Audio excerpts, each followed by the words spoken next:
So this was the morning of the workshop. Igel endimu yaziti uba black glondau. I mean, why not? You only live once, anditi. We are arriving at the venue, Sangena, and then we met everyone and we're being briefed as to how the day is going to go. I met other speakers, I met other content creators, the first group that was going to go in the morning. Hi guy, how are you feeling about today? I'm super nervous. It's really crazy that I see faces that I only see on my screen. You know, I'm a bit nervous. It's a bit I'm so happy because you won't see me. Riley's got their freaking nails done. Look at me. So breakfast was served. There was tea, there was coffee, scones, muffins. Igel and Imge, because of the nerves, I couldn't even eat anything. Everything looked absolutely amazing.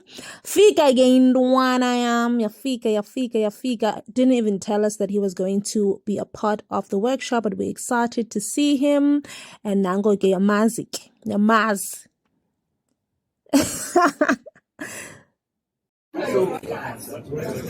We were getting ready to kickstart the workshop, and here I was admiring myself and taking it all in. We then had Ronaldo welcome everyone, Manuela from One-Eyed Jack, and the reason why we were there, telling us what's about to happen. We had Vivian from TikTok. We then heard from our first panel, which was conducted by Vivian, which consisted of Zion, Nombulele Fox, and Dasley. We also heard from Nxibaka Zimanzi from Spotify. We then had our second panel discussion by Darren, Omar, Ongeziwe from Youthfluence, and Shannon. Antoinette from Workshop 17.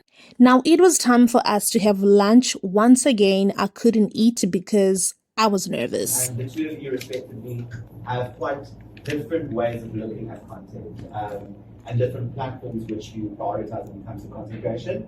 But where did it start, and when did you know that that's something that you want to pursue? Right. Hello everyone. So for me, when I started Facebook, right about when everyone started Facebook, right? But when I prioritized content creation is when I was unemployed, right? I studied media, communication and culture. I would go to auditions and I wouldn't be casted, right?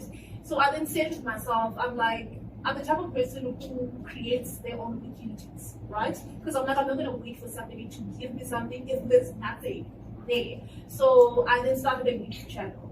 This was also a way for me to say, should brands see me, I want to be working.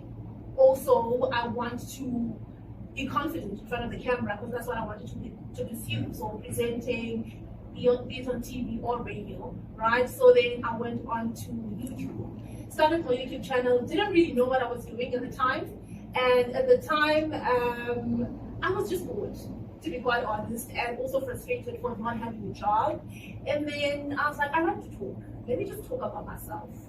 Then I started talking about myself. Then now watching other people, I was like, okay, the people actually mentioned something about a niche. Like, I didn't know what that was. And for me, because I like to do a lot of things, I started baking, I started cooking, I started fashion. And 2 years ago, I then decided, I feel like I'm doing a lot, right? And so let me split what I'm doing into other platforms. So then I took the fashion, I took the hair, I took the lifestyle to Instagram. And then that's how TikTok came about. I was like, I also like motivating people. Right? Let me take that to TikTok, and then that's how it started. And now we're here. Hi everyone. Honestly speaking, I'm super shy. Yes, sir. Don't worry. I'm super nervous. It's quite easier talking to the camera than being in front of you guys. So I started content creating because I've always wanted to be famous, even though I'm shy. So I saw a few bloggers that used to work with H&M. I wanted that lifestyle as well, to get sponsors, to be here, and I started shooting when I'm making coffee, wake up, drink coffee, and for me, posting on TikTok, it was more of, initially I was doing this for initially I was doing this for Instagram, but Instagram is for people who already have then I was creating content for Instagram, but apparently TikTok started booming. Then in a way I did trends as well when I started, but I realized that people enjoy watching my vlogs, and that's where I stick to them because they love it. That's how it started. I just wanted to be famous. I think for people who haven't followed Tabatu yet, and you mentioned obviously with an organization like MultiChoice, we are Africa's biggest and best storyteller. I can give the whole PR spin. For you who has a passion for presenting or entering the entertainment world, what are some of the biggest takeouts that you've had over the last 5 months? Alright, it's been amazing. Let me say this firstly. When I first entered the program, I didn't know what it was about, right? I'm the kind of person on social media, I'm that 1% who watches ads, because I know people scroll past them. So I saw this ad that said, do a 1-minute video and tell us why you're South Africa's coolest youth. And I followed the hashtag. Under the hashtag, I didn't see videos. And that's the reason I did it. I was like, I want to be the first one. And I looked at now, I was trying to find people from the Eastern Cape, and there was nowhere. That's another reason, because I like challenging myself. So I'm like, let me just do it. I did it, and I forgot about it, right? And then one day, I'm just chilling, and then I'm following people back. And I see channels following me. I'm like, no, it can't be. And it's verified. I'm like, me? And then I follow back. That's when I received the message now, the DM that said, you have been picked as part of the 10 people across South Africa. That's when then I Googled, I was like, what? Then after that, I kid you not, it's been amazing. And as you saw in the video, when I mentioned that it has placed me in rooms that I never thought I'd be in. And I've met people that I watch on TV. And now also what it has done for me, how I've been looking at social media, I've been saying I wanted to work for me in my personal life. So I've had people go over my TikTok and then they say, we want to hire you to come and be an MC. Which is what I initially wanted. I've had a lot of gigs where they said, we want you, we saw you talking about this, we want you to expand by being a guest speaker. So also with now TV presenting, I'm getting a lot of people saying, oh, you actually need to look at this because you're actually good, right? And I wouldn't have done that if it wasn't for MultiChoice. Because also initially, and as I said, I am a motivational speaker. There were instances where I was like, do they really do the right thing by picking me, right? Until I was like, why not me? You know what I'm saying? Why not me? There's a reason why they picked me, and also my view at now attending events changed. Because at first we'd go there and I'm seeing everyone doing vlogs. I didn't know how to vlog before I started, right? And I was like, okay, initially I said I wanted to be a presenter. How about I present at the events? Yeah. So that's how I started now. My content started growing, started interviewing people, started being comfortable in those spaces. So it's been amazing. You're touching on something that we spoke about. I started working with you guys for the last few months. When it comes to content creation, perhaps it's just from my vantage point, one would believe, or there is this perception that the opportunity necessarily sits predominantly in the metros like Johannesburg or in Cape Town. Being from the Eastern Cape, what was that entry into the MultiChoice Studio Reach program, and of course with many of our productions and events being in this province? Is content different in the Eastern Cape than it is here? All right, I'll speak specifically from where I'm from. I'm from a very small town, right? And what I've noticed with the events that I've attended, because the last one, which was in the Eastern Cape, was the Real Housewives of Joburg, right? And also, since I'm coming to now Joburg for events, it's quite different, especially when it comes to vlogging, right? There you get a sense of people are still not used to it, therefore I need to ask for permission when I'm taking the video. And what I've also noticed when I go out and I'm vlogging at a restaurant, right? The reason people don't want you to just hold up your phone and take a video, a lot of people are there with their sides. That's what I see. It's not that I don't want people to see me, it's because they are cheating. So now I'm gonna start vlogging and now doing this, and now people are gonna be outed.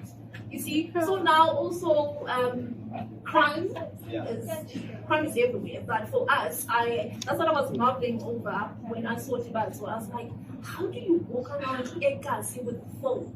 Not just the phone, an iPhone.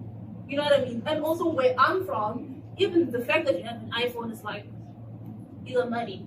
You know what I mean? So you kind of have to overthink a lot of things, because safety-wise, and also coming this side, I'm bringing a lot of things that side where now I'm seeing a lot of people starting YouTube videos as well. I'm seeing a lot of people going on TikTok because they see it's actually doable because I'm doing it. Quickly to Bud, so of course we're talking about your vlogs and your videos. How long does it take to actually make a video? Because you have phenomenal cinematography in those TikToks.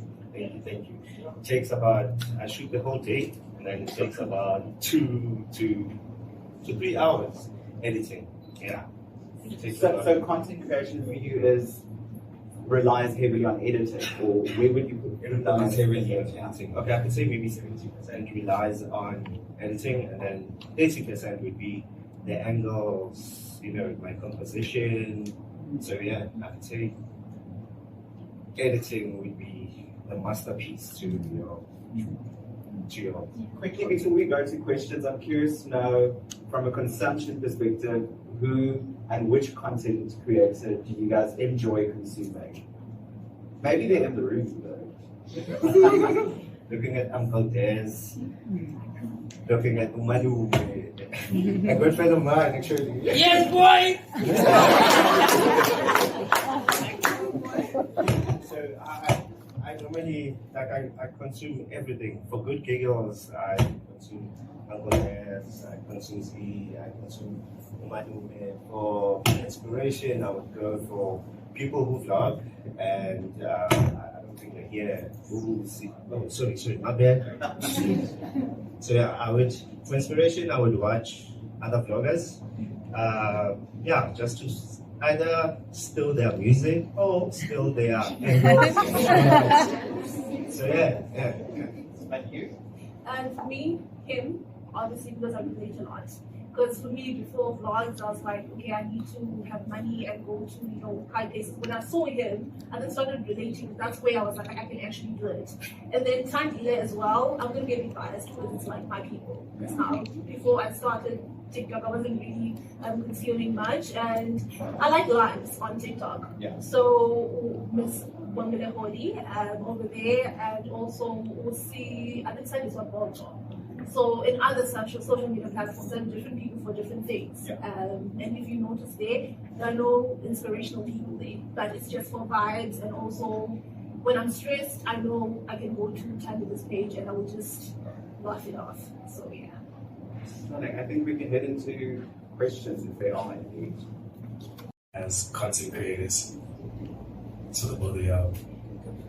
For me, it's always been easy because, as I said, I've always wanted to get into presenting. So speaking it's something that I've always wanted to do.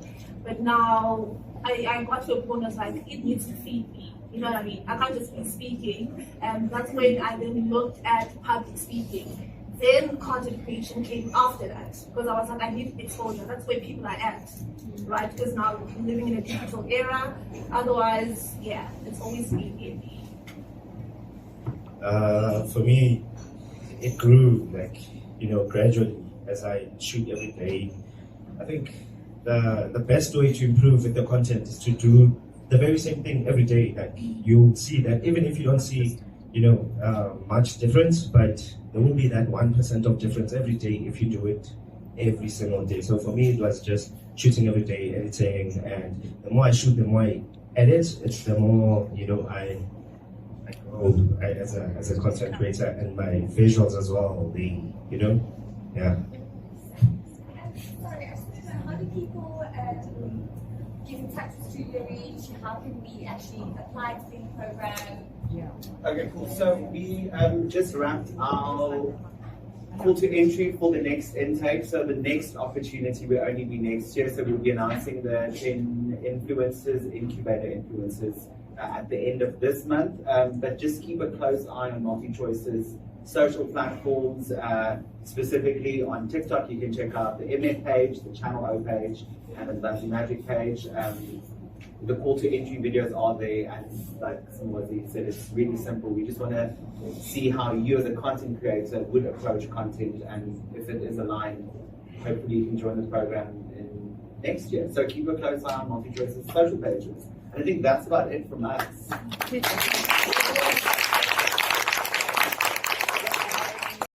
Bulele and Msizi James from 947 also imparted some knowledge with us. I finally met Istarara, Stunning Maze. If you remember, I once duetted a video, Sitetis Dubada.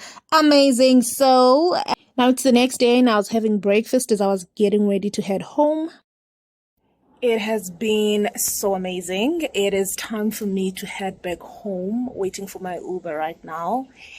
And I'm coming down with the flu. Not really coming down. I actually been before I came here, but then I remedied it very quickly because I couldn't be sick, coming to Joburg. But now it's coming back. Otherwise, let's go back home. I'm always sad, like when I have to leave. Weird. But yeah.